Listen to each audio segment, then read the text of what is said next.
Tenía 71 años, una pensión de 200,000 pesos al mes y no me alcanzaba ni para un paquete de arroz. El refrigerador estaba vacío, la sala a oscuras, y yo, sentada en el suelo frío de mi propia casa, con el estómago tan vacío que me dolía de una forma que va más allá del hambre. Cuando mi hija Elena entró corriendo, prendió la luz y vio esa escena. Se quedó muda por unos segundos. Y entonces mi nuera Raquel apareció justo detrás de ella, con una sonrisa que nunca voy a olvidar, y dijo con una calma que me heló la sangre: «Yo controlo cada centavo que ella recibe. Lo que pasó esa noche lo cambió todo, y necesito contarte esta historia desde el principio. Pero antes de continuar, checa si ya estás suscrito al canal y escribe en los comentarios ¿desde dónde estás viendo este video? Nos encanta saber hasta dónde están llegando nuestras historias. Mi nombre es Clara Mendoza. Trabajé durante 32 años como farmacéutica en Ciudad de México. Nunca fui rica, pero siempre fui organizada. Guardé dinero cuando pude, me jubilé sin deudas y, gracias a una combinación de mi pensión del IEMSS y un fondo de ahorro privado, empecé a recibir 200,000 pesos cada mes. Dinero suficiente para vivir con dignidad, viajar de vez en cuando a Cuernavaca o Veracruz y todavía ayudar a mis nietos con lo que necesitaran. Al menos eso era lo que debía pasar. Aquella noche de martes, yo estaba sentada en el sillón de la sala sin poder moverme. No porque estuviera enferma, no porque me hubiera caído, sino porque algo dentro de mí se había apagado, como un aparato cuyo botón alguien presionó sin pedir permiso. La sala estaba completamente a oscuras porque no me había levantado a prender la luz. El calentador estaba apagado porque me pregunté, por una fracción de segundo que duró semanas, si era realmente necesario gastar en eso. Y el refrigerador estaba vacío porque la última vez que Raquel me había dado dinero para el mandado fueron 2,000 pesos, hace casi 3 semanas. 2,000 pesos, para 3 semanas, para una mujer que recibe 200,000 al mes. En ese entonces, yo encontraba una explicación para cada detalle. Raquel decía que los otros 198,000 se estaban invirtiendo. Mi hijo Marcos decía que era temporal. Yo me decía a mí misma que tal vez estaba exagerando, que tal vez sí era un poco desorganizada con el dinero, que tal vez Marcos sabía lo que estaba haciendo. Pasé tanto tiempo convenciéndome de eso que llegué a creérmelo. Pero esa noche, sentada en la oscuridad con el estómago revuelto y las manos frías, algo en mí ya lo sabía. No quería admitirlo, pero lo sabía. Cuando la puerta se abrió de repente y la luz de la sala se prendió, parpadeé como alguien sacada de un mal sueño.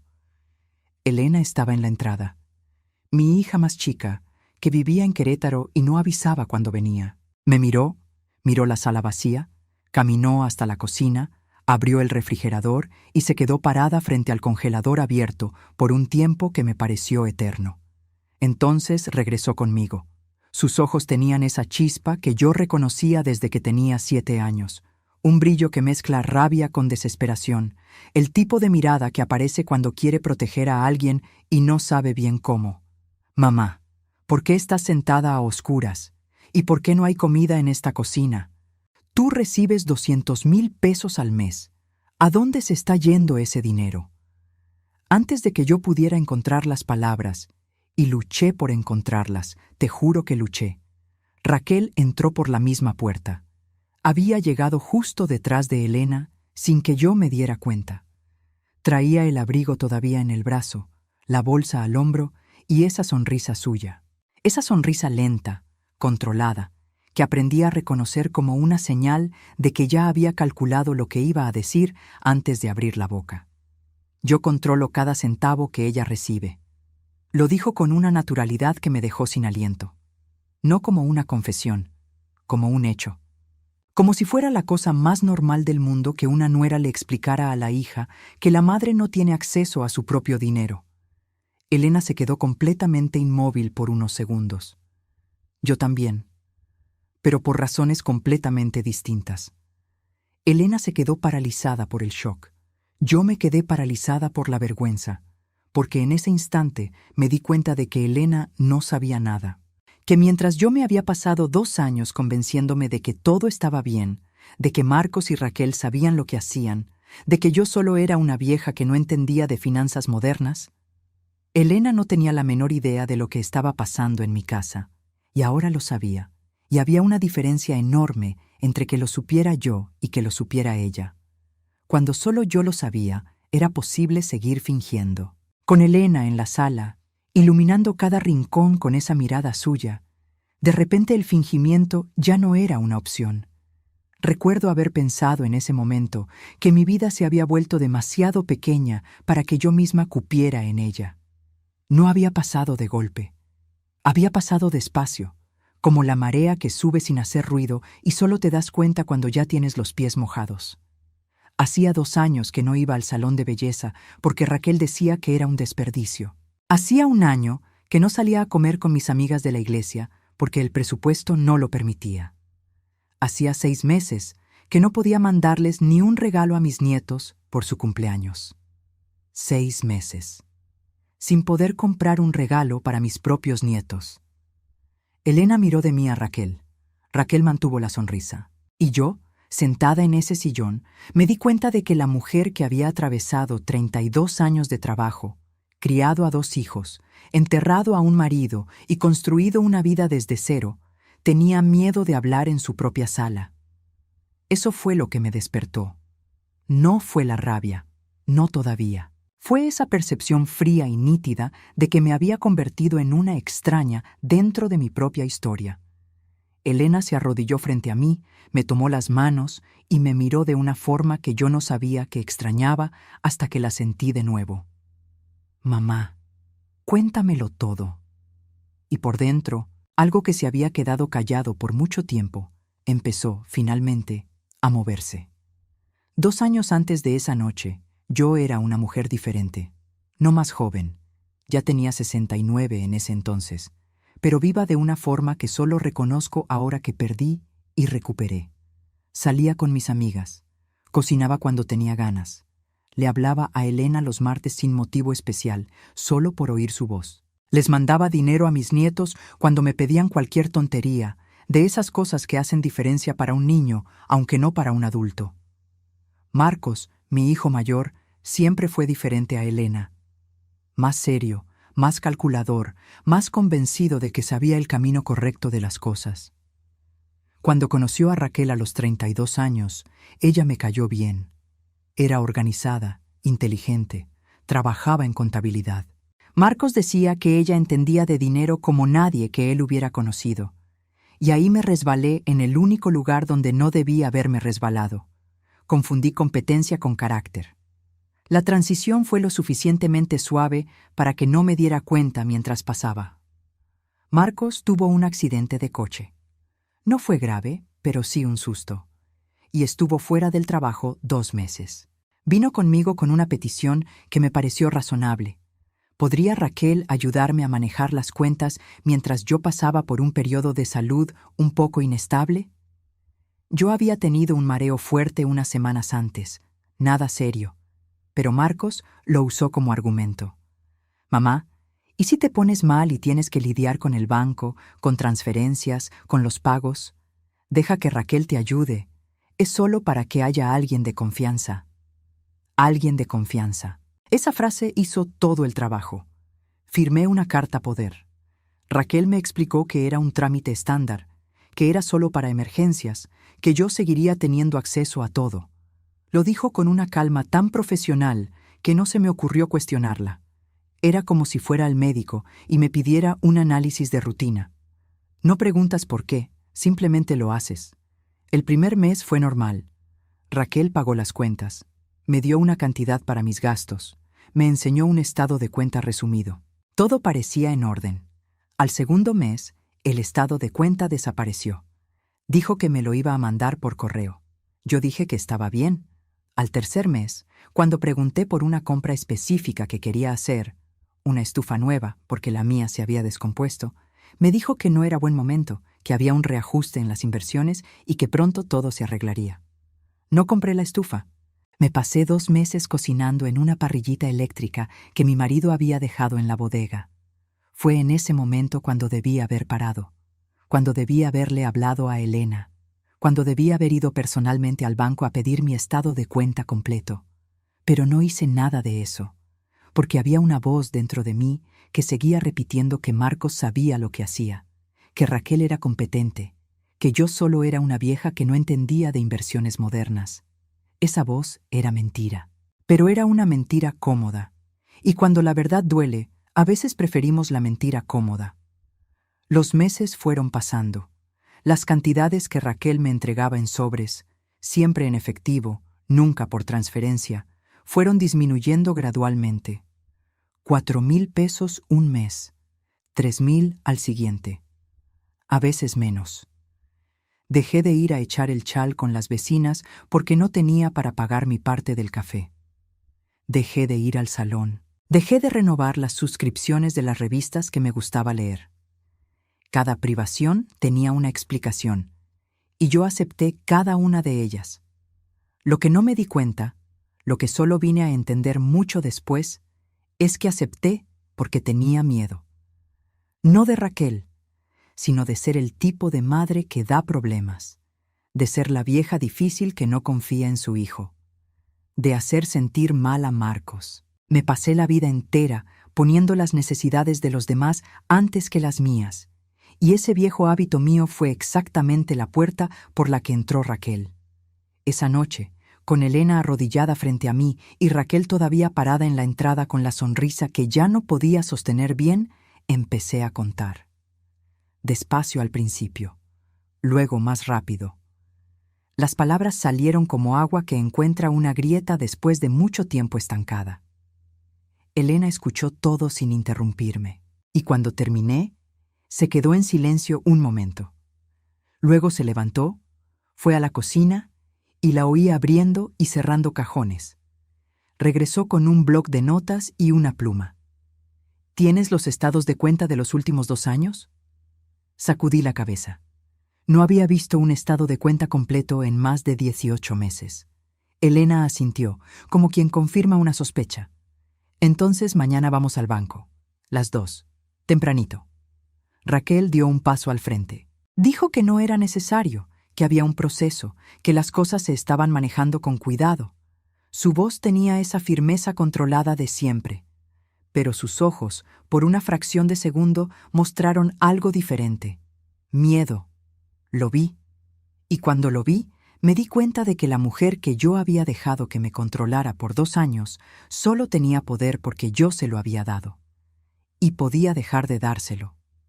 No dormí esa noche. Elena se quedó en el sofá de la sala. Pidió comida por aplicación, unos tacos sencillos y 2 refrescos. Y nos quedamos sentadas en la cocina, comiendo sin hablar mucho, porque a veces la presencia de alguien vale más que cualquier palabra. Pero mientras Elena dormía y yo me quedaba acostada mirando el techo, los números no se me salían de la cabeza. 200,000 pesos, cada mes, por 24 meses. 4,800,000 pesos. Y yo no podía comprar arroz. ¿A dónde se había ido ese dinero? Yo sabía que Marcos había abierto una constructora hace 3 años. Me lo contó con todo ese entusiasmo suyo, con los ojos brillándole como cuando era niño y tenía una idea nueva. Dijo que iba a ser diferente, que el mercado estaba fuerte, que Raquel cuidaría las finanzas de la empresa. Me pidió un préstamo inicial, 500,000 pesos, que le di sin pensarlo 2 veces. En ese entonces pensé que era el principio y el fin, un préstamo que me devolvería cuando el negocio se estabilizara. Acostada en la oscuridad esa noche, empecé a armar el rompecabezas que me había negado a armar por meses.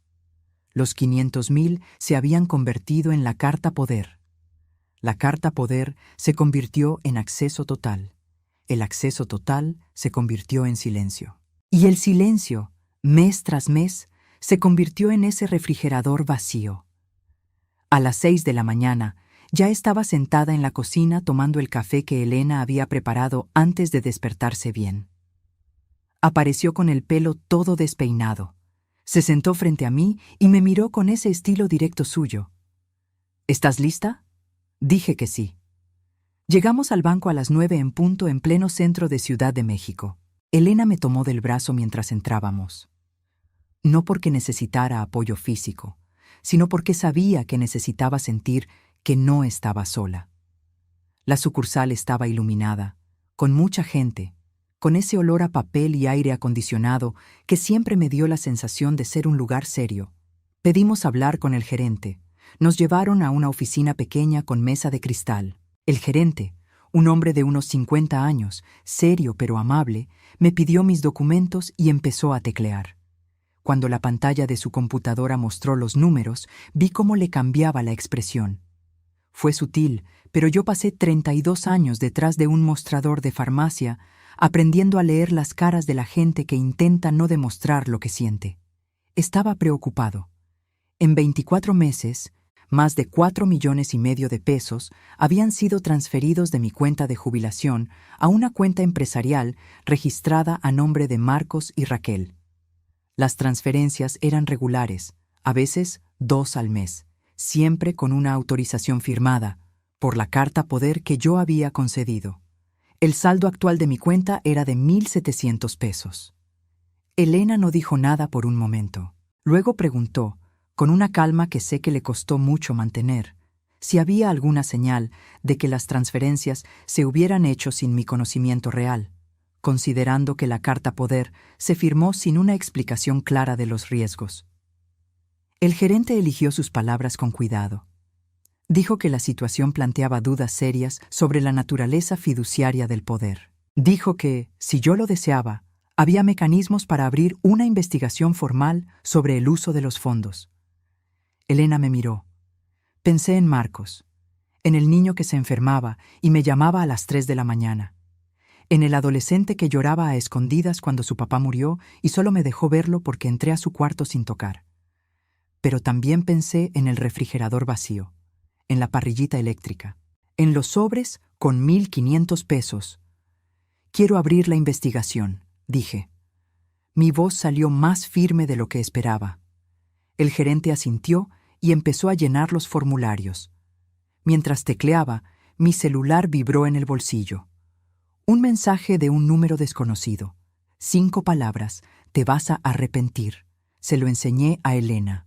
Le tomó una foto a la pantalla sin decir nada, pero vi cómo se le tensó la mandíbula. Cuando salimos del banco, el sol estaba fuerte y el aire estaba fresco. Elena me ayudó a subir al coche y se quedó parada afuera un momento, mirando la calle con esa expresión de quien está organizando lo que sigue. Luego entró, arrancó el coche y dijo algo que se quedó conmigo mucho tiempo después. Mamá, acabas de hacer la cosa más valiente que he visto hacer a alguien, y eso que te he visto hacer muchas cosas valientes.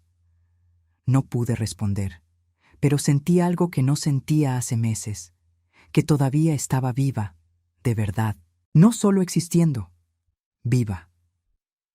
Cuando regresamos a mi casa, la puerta estaba entornada. Yo estaba segura de haber cerrado. Elena también estaba segura. Nos quedamos paradas en la banqueta unos segundos, mirando esa rendija como si pudiera decirnos algo. Elena entró primero. Yo fui detrás. La sala se veía diferente, no destruida, nada roto, nada revuelto de forma obvia.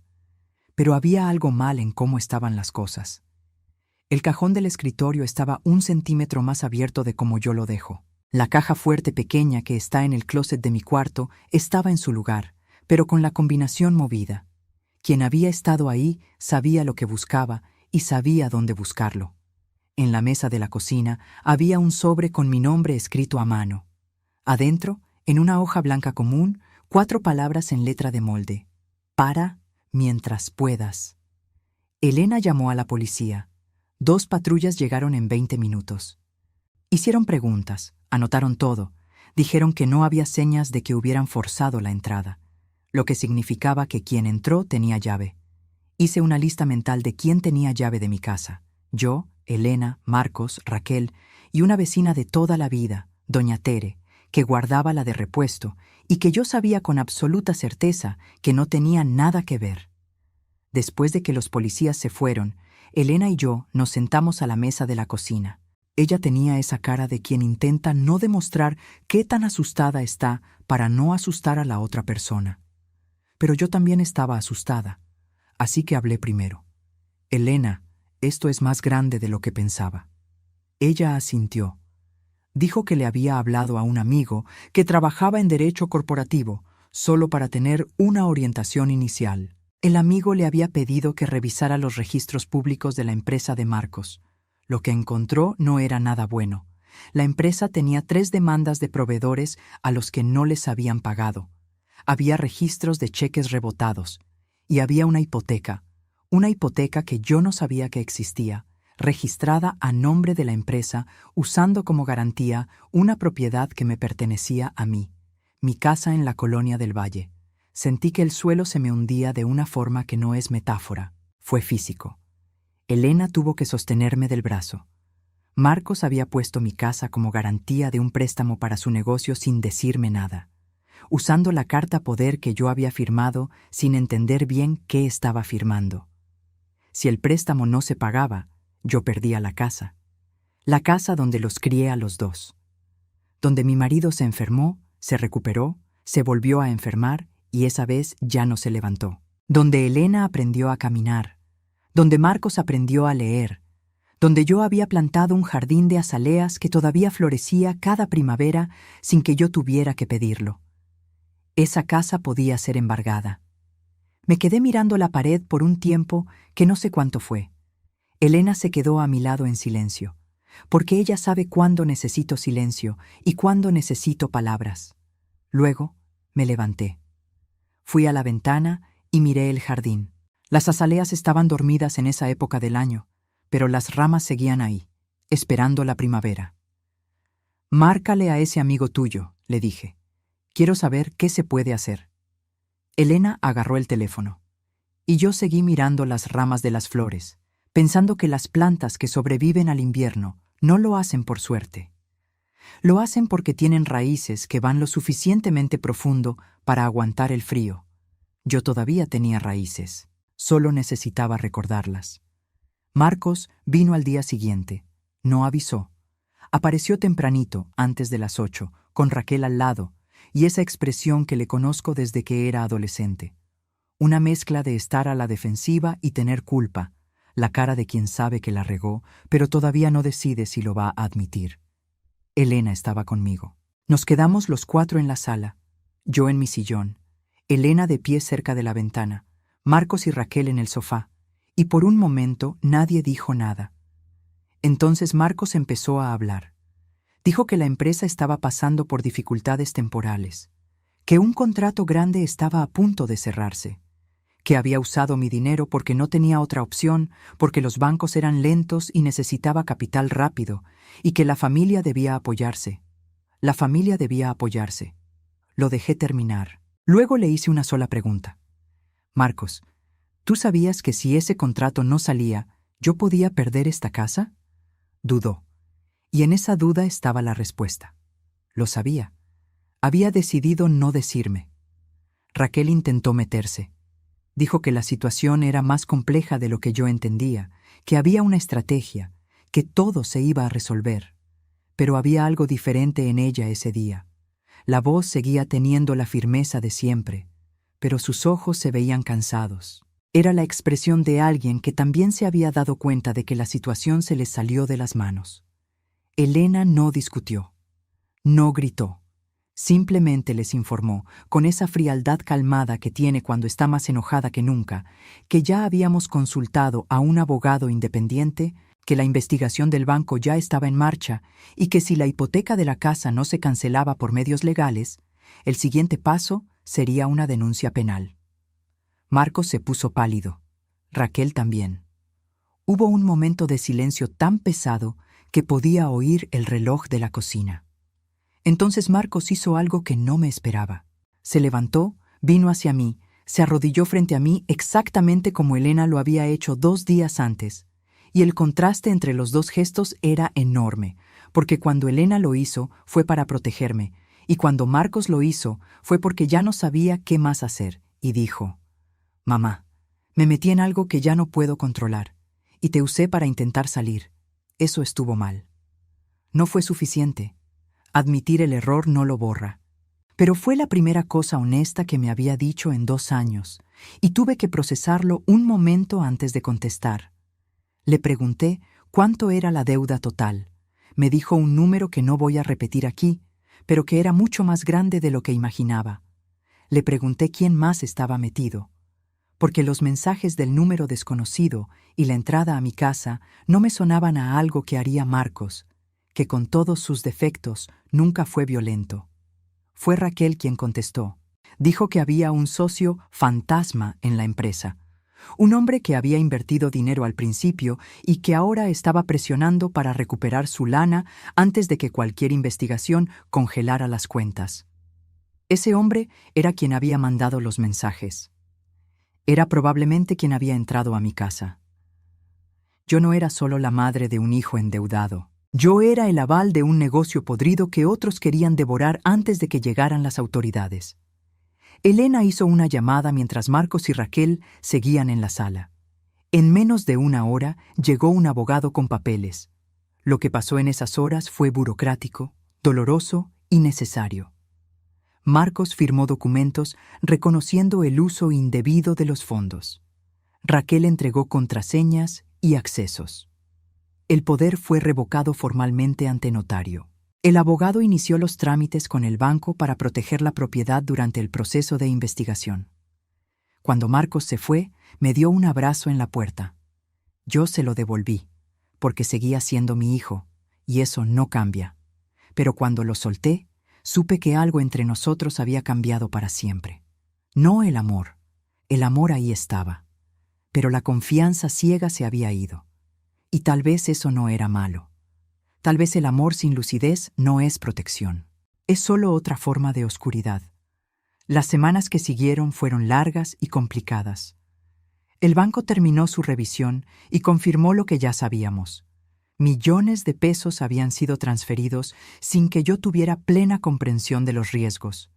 La carta poder, aunque técnicamente firmada por mí, había sido usada de una forma que excedía los límites del interés del representado, lo que, en lenguaje de abogados, significa que había base para un abuso de confianza. Identificaron al socio fantasma de la constructora. Era un tipo con antecedentes en esquemas de fraude. El tipo de gente que aparece cuando un negocio se está hundiendo y ofrece un salvavidas que en realidad es una cadena. Lo notificaron formalmente de que cualquier contacto conmigo o con mi propiedad se trataría como intimidación y resultaría en una denuncia inmediata ante el Ministerio Público. Los mensajes pararon. La hipoteca de la casa fue impugnada legalmente, basándose en la falta de consentimiento informado. Después de unas semanas de negociaciones, que yo no seguí de cerca porque Elena y el abogado me ahorraron los detalles más pesados, la casa fue sacada de la lista de garantías. Mi casa siguió siendo mía. En medio de todo eso, seguí viviendo. Lo que suena obvio, pero no lo era. Había días en que me sentaba en el sillón de la sala, esta vez con la luz prendida, y me quedaba mirando las paredes sin poder moverme. No de tristeza exactamente, más bien de un cansancio profundo que va más allá de lo físico.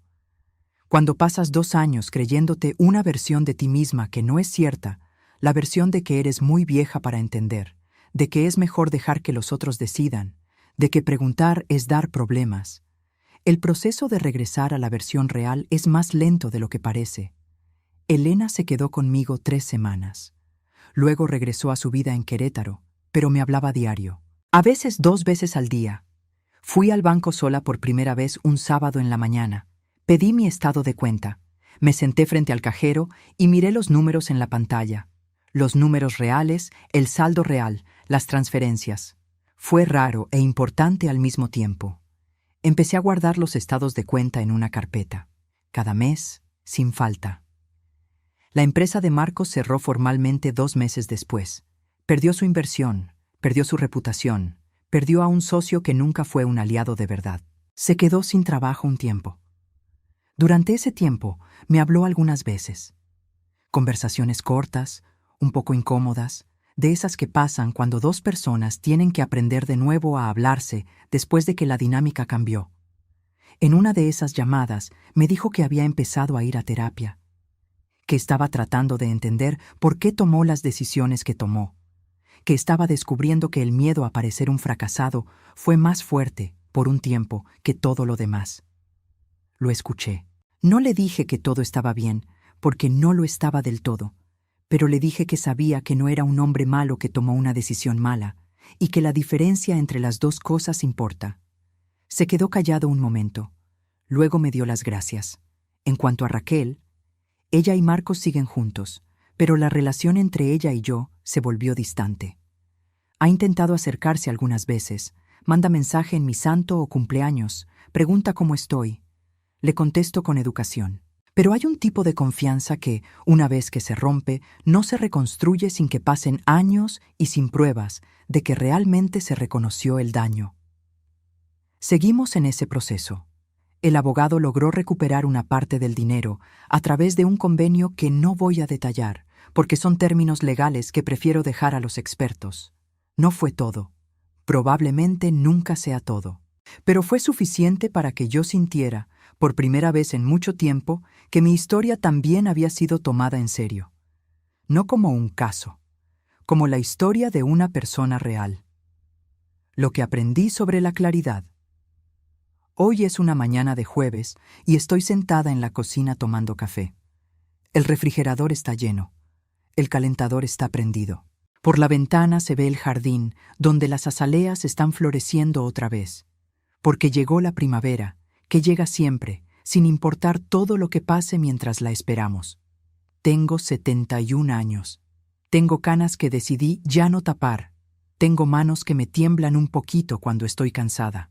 Y tengo una carpeta verde en mi escritorio donde guardo cada estado de cuenta del mes, cada recibo, cada documento que dice qué es mío y por qué. No dejo que nadie más guarde eso por mí. No porque desconfíe de todo el mundo, sino porque aprendí que cuidar tus propias cosas no es señal de desconfianza, es señal de respeto por ti misma. Esa es la lección que necesité 2 años de oscuridad para aprender, y que me voy a llevar por el tiempo que me quede. Cuando Elena me habló la semana pasada, me preguntó cómo estaba. Le dije que estaba bien, y lo dije en serio, no para sacarle la vuelta al tema, sino como una descripción real de cómo me siento. Se rió con esa risa suya, que empieza chiquita y va creciendo, y me dijo que me extrañaba. Le dije que se viniera entonces. Va a venir el próximo fin de semana. Vamos a cocinar juntas y a tomar café en el jardín si el clima nos deja. Son cosas chiquitas. Pero ahora sé que son las cosas chiquitas las que arman los días, y los días los que arman una vida. A veces me pongo a pensar en el silencio. Me pasé la vida creyendo que el silencio era bondad. No dar problemas, no hacer preguntas, no exigir explicaciones. Pensaba que eso era madurez. No lo es. El silencio puede ser muchas cosas. Puede ser paz cuando la paz se gana. Pero el silencio también puede ser el espacio donde las cosas malas crecen sin que nadie las vea. Y cuando pasas demasiado tiempo en silencio sobre tu propia vida, acabas olvidando que eres tú quien debería estar hablando. Yo lo olvidé por 2 años. No lo voy a olvidar otra vez. Si estás escuchando esta historia y reconoces algo de ella en ti, no tiene que ser exactamente igual. Puede ser cualquier versión de sentirte pequeña dentro de tu propia vida. Quiero decirte algo sencillo. No eres demasiado vieja para hacer preguntas. No eres malagradecida por querer entender qué es lo tuyo. No eres difícil por rechazar explicaciones que no tienen sentido. No eres egoísta por protegerte. La bondad verdadera no te pide que desaparezcas para funcionar. Y la familia de verdad no necesita que te quedes a oscuras para sobrevivir. Hay días en que todavía siento el peso de esos 2 años. Creo que siempre lo voy a sentir. Pero también hay una claridad nueva que no estaba antes, una especie de saber exactamente dónde estoy, qué tengo y quién soy. Esa claridad costó cara, pero es mía. Y esta vez no firmo ningún papel para dejarla ir. Ahora, si te gustó esta historia, haz clic en suscribirse y dime en los comentarios, ¿qué parte te dejó con el ojo cuadrado? Y no olvides hacerte miembro para tener acceso a videos exclusivos que no subo aquí, Te espero allá. Te espero allá. Te espero allá. Te espero allá. Te espero allá. Te espero allá. Te espero allá. Te espero allá. Te espero allá. Te espero allá. Te espero allá. Te espero allá. Te espero allá. Te espero allá. Te espero allá. Te espero allá. Te espero allá. Te espero allá. Te espero allá.